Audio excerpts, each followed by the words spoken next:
Dieu peut exaucer tout le monde. Dieu peut répondre à tout le monde. Mais il est bien dit, sans la sanctification, nul ne verra Dieu. On peut être serviteur ou servante de Dieu et avoir une situation devant soi qu'on n'arrive pas à résoudre. Parce qu'il y a des secrets pour arriver à ça. Il y a des prières. Ce n'est pas n'importe quelle prière. Il y a des mots clés. Il y a une préparation âme, esprit et corps. Parce que lorsque le Seigneur créait l'homme, il a créé âme, esprit et une chair dans un corps. Et chaque dimension doit être alignée dans la volonté de Dieu. La Trinité de Dieu se trouve en l'homme. Voici pourquoi l'homme est tripartite. Si l'une des dimensions n'est pas alignée, il n'y aura pas manifestation. C'est ce qu'on appelle le mystère de l'équité. Mais lorsqu'il y a iniquité, tu ne peux pas être dans la justice de Dieu.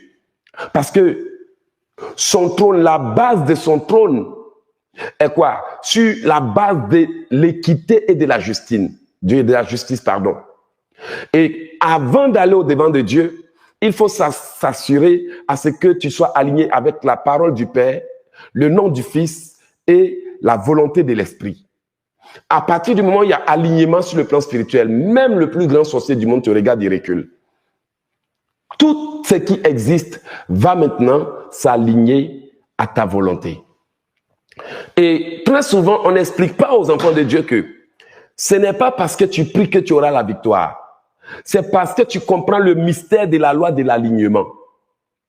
Toute chose que tu commandes a besoin que tu sois aligné avec une loi qui te donne le pouvoir, la domination sur elle. Ce qui veut dire que, à moins que je ne comprenne le mystère derrière la manifestation du mariage, je ne pourrai pas créer la connexion parce que c'est une loi d'alignement. C'est un commandement d'obéir à une loi qui permet de mouvoir la main de Dieu depuis la terre. Donc, la loi de l'unité dont Jésus parle, si 2 ou 3 s'accordent, il est en train de parler de 2 ou 3 en termes de personnes, mais aussi en termes de personnes intérieures. Parce que je peux être ici en train de prier avec toi, mais à l'intérieur, nos 2 esprits ne sont pas en accord. Je peux être en train de prier avec toi, mais à l'intérieur, nos 2 âmes ne sont pas alignées. Donc, la loi de l'alignement divine qui nous permet de nous aligner avec les lois de la manifestation universelle est l'une des seules lois qu'on appelle le mystère de l'équité. Et Christ est venu pour nous donner la possibilité d'effacer l'iniquité qui fait que nous ne sommes pas alignés avec Dieu, c'est-à-dire par le manque de justice. C'est pour ça que les Écritures disent que avant qu'on ait prié, on doit confesser nos péchés les uns et les autres. Le but de la prière de repentance et de consécration, c'est d'établir ce qu'on appelle la justice divine, qui veut dire équité, alignement et réconciliation avec l'identité de Dieu. À partir de là, quiconque te regarde sait que tu es un fils de Dieu, pas en tant que quelqu'un qui va à l'église, mais en tant qu'une personne qui s'est réconciliée avec Dieu et incarne désormais l'image de Dieu. Et l'ennemi sait ça.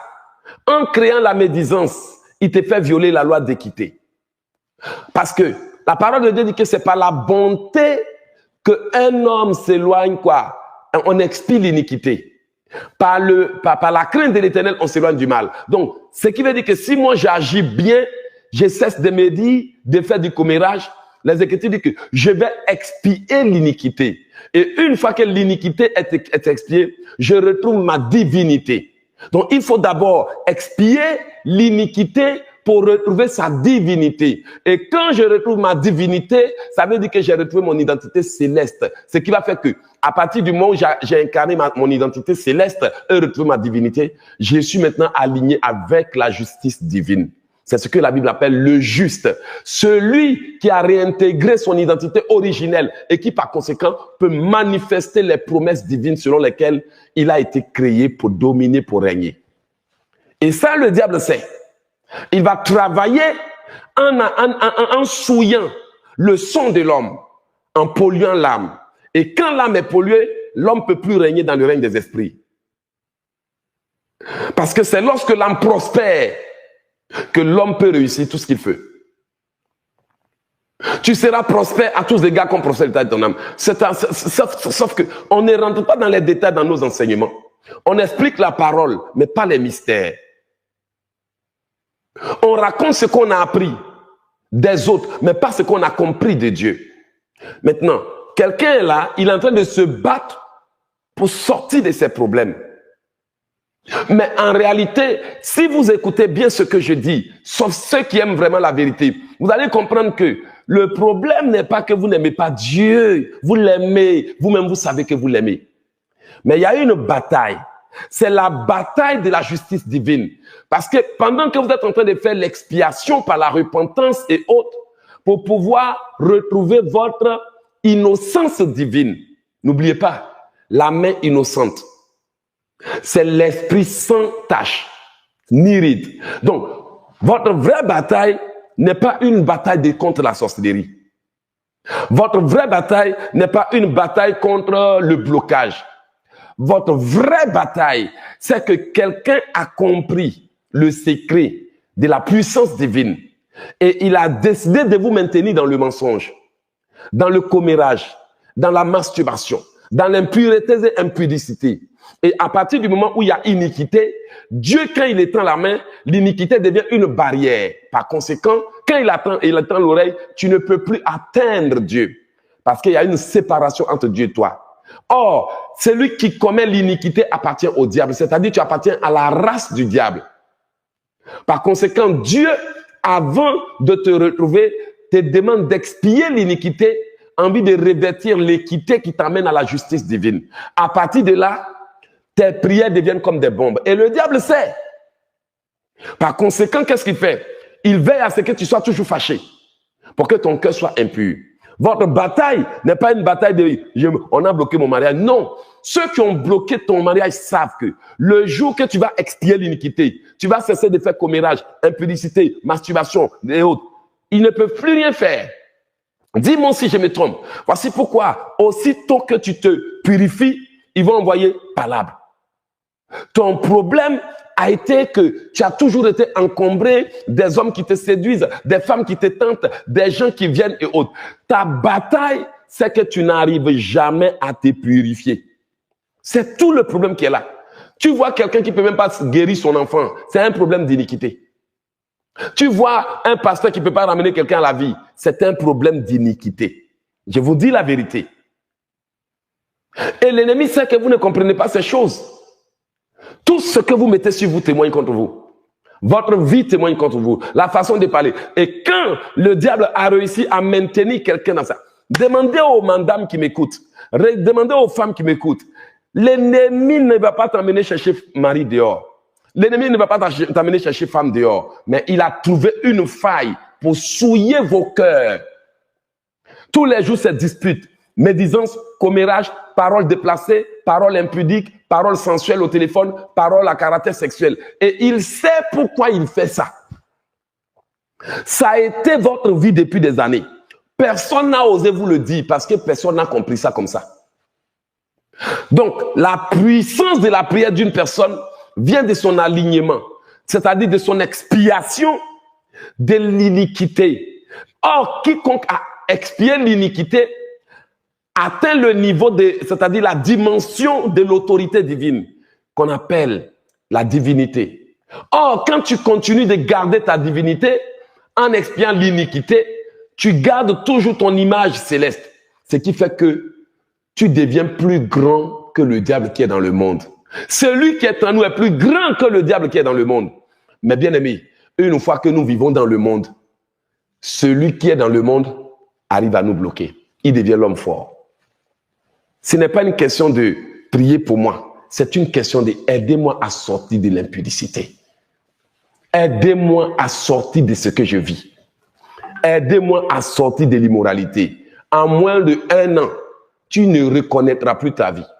Donc le diable, il a plein de stratégies comme ça que il prend pour maintenir les gens là. Et moi, mon but c'est de vous dire, ouvrez vos yeux, mes bien-aimés. Pourquoi ils ont mis une fille autour de toi et que tout ce qu'elle a à faire, c'est de souiller tes oreilles? C'est intentionnel. C'est la vérité. Ouvrez vos yeux. Pourquoi croyez-vous qu'ils ont placé une fille à côté de toi? Tous les jours, elle t'appelle, c'est pour souiller tes oreilles.